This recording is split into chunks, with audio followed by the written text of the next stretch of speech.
आप सभी को नमस्कार। मेरा नाम प्रतिभा है। मेरे गांव का नाम फतेहपुर, मेरे समूह का नाम बाबा रामदेव है और मेरे ग्राम संगठन का नाम उजाला है। मेरे CLF का नाम एकता राजीविका महिला सर्वांगीण विकास सहकारी समिति लिमिटेड फतेहपुर, जिसमें मैं क्लस्टर मैनेजर के पद पे कार्यरत हूँ। मेरे 22 गांव लगते हैं। 22 गांवों में मेरे 7 पंचायत है। 7 पंचायत में 270 SHG और 24 ग्राम संगठन है, जिसमें से मेरे 229 SHG का बैंक से लोन हो रहा है और बाकी SHG को हमने CIF से पैसा दे रखा है। इसके अलावा जो हमने एक्टिविटी करवाई है छोटी छोटी महिलाओं को हमारे CLF द्वारा लोन देके, जैसे 12 करोड़ के समथिंग हमने महिलाओं को लोन दे रखा है। जैसे हमने किसी महिला को 50 या 60 हज़ार रुपये देके किसी की पार्लर की दुकान खुलवाई, किसी की किराने की दुकान खुलवाई, किसी की नाई की दुकान खुलवाई, किसी को मोबाइल शॉप उसको ज़रूरत है, उस हिसाब से हमने छोटी छोटी एक्टिविटियाँ करी लोन देके महिलाओं को।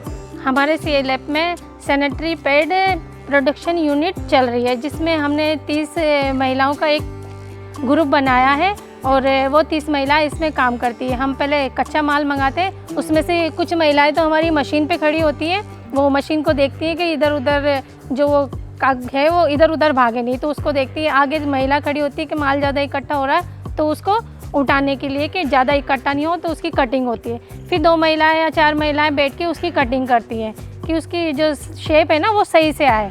फिर उसके बाद 2-4 महिलाएं बैठ के उसको पैक करती हैं, जैसे पैड गिन के कि 6 पैड रखने हैं, एक थैली रखनी है, उसमें जो अपन डस्टबिन के तौर पे उसको यूज करते हैं उसमें रख के और पैक करके फिर जो कुछ महिलाएं जो दूसरी वाली मशीन है उस पर खड़ी होती है और वो पैक करती हैं।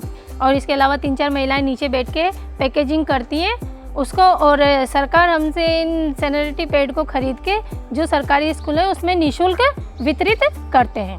हमारी यूनिट में कुछ महिलाओं को जैसे रोज़गार मिल रहा है और रोज़गार के साथ साथ हम लगभग कम से कम 13 से 15 हज़ार रोज़ पैड बना लेते हैं। इसके अलावा फिर हमारा दूसरा कार्य है कि हम श्री अन्नपूर्णा रसोई चला रहे हैं। उसमें कुछ महिलाएं काम करती हैं, जो भी काम है वहाँ पे वो ही पूरा देखती है, जैसे खाना बनाना, सब्जी धोना, आटा लगाना, रोटी बनाना, ये सारा काम वो ही महिलाएँ देखती हैं, है ना। और वहाँ पे जो भी लोग आते हैं उनको 8 रुपये में भरपेट भोजन मिलता है।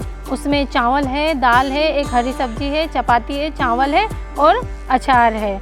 मतलब इसका टाइम है सुबह 8:30 से 2 बजे तक का और शाम को है 5 से 9:30 बजे। इसके अलावा वहाँ पे जो भी साफ़ सफाई है और जितनी भी अदर सारे काम है वो वहाँ पे पूरी महिलाएँ देखती हैं। राजीविका से जुड़ने के बाद मेरे को बहुत अच्छे मौके मिले हैं। पहले मैं घर में ही रहती थी, घर से बाहर नहीं जाती थी, मेरे को ये भी नहीं पता था कि यहाँ पे बैंक कहाँ है। मैं बैंक में जाने लगी, उसके बाद मैं समूह में जुड़ गई, उसके बाद मेरे को क्लस्टर मैनेजर की नौकरी मिल गई। उसके बाद मैंने अपने घर की स्थिति जो थोड़ी ठीक नहीं थी उसको मैंने सुधारने की कोशिश करी और आज राजीविका की वजह से बहुत सुधर चुकी है। और जो मेरी 3000 महिलाएं, मैंने उनके लिए भी ये कोशिश करी, वो धीरे धीरे करके थोड़ी थोड़ी ऊपर आ रही हैं, मतलब अपनी आर्थिक स्थिति को मजबूत कर रही हैं। हम हर तरफ से कोशिश करते हैं हमारे CLF में कि जो भी महिला है उसको थोड़ा ऊपर उठाने की कोशिश करते हैं कि उसकी आर्थिक स्थिति मजबूत बने। और जो भी महिला की समस्या होती है तो वो हमें ऐसा लगता है कि हमारे खुद की समस्या उनको हम हर तरह से सोल्व करने की कोशिश करते हैं। ज़रूरी नहीं है किसी की समस्या आर्थिक की हो, किसी की घर भी हो सकती है, घर संबंधी समस्याएं भी हो सकती है, या फिर बैंक संबंधी समस्या हो सकती है, पैसे से संबंधित समस्याएं होती है। जो भी समस्याएं होती हैं वो महिलाओं की हम CLF में आती है, हम सुनते हैं और उन समस्याओं को हम सोल्व करते हैं। मैं इन सब के लिए राजीविका को बहुत बहुत धन्यवाद देना चाहती हूँ।